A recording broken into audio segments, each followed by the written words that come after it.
একজোড়া প্লাস্টিক মানে বাইকের দুই পাশের দুইটা কিটের দাম 85,000 টাকা। লবণ কোম্পানির ফেজার 150cc এবং এফজেড ভার্সন 2 দুইটাই কিন্তু একদম সেম বাইক। এই দুইটা বাইকের মধ্যে সামনের কিট ছাড়া আর কোনো পার্থক্যই নাই। ইঞ্জিন, বডি, পাওয়ার সবকিছুই সেম। সরি ভাই, আমার ভুল হয়ে গেছে। এই বাইকের মধ্যে আবার কিসের পাওয়ার? দুইটাই লবণ কোম্পানির কচ্ছপ। দুইটা বাইকেরই হাঁপানি রোগ আছে, দুইটা বাইকে বিশেষ সময় দুর্বল হয়ে যায়।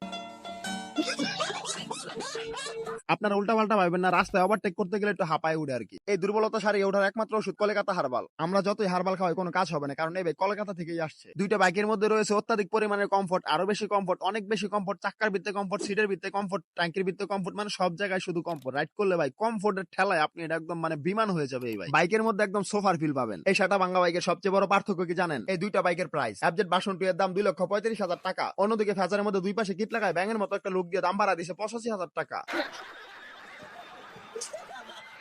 বাংলাদেশে ফেজারের প্রাইস 3,15,000 টাকা। মানে কি রে ভাই, শুধুমাত্র কিটের জন্য 85,000 টাকা বেশি। অথচ এফজেড ভার্সন 2 কে আফটার মার্কেট কিট লাগিয়ে ফেজার বানাতে খরচ পড়ে মাত্র 18,000 টাকা। 85,000 টাকা দাম বেশি হওয়ার কারণটা আমি জানি না, তবে আমার মনে হয় এটা যেহেতু একটা মুরব্বী বাইক, আদিম যুগের রেয়ার জিনিস, আর রেয়ার জিনিসের দাম তো একটু বেশি হয়।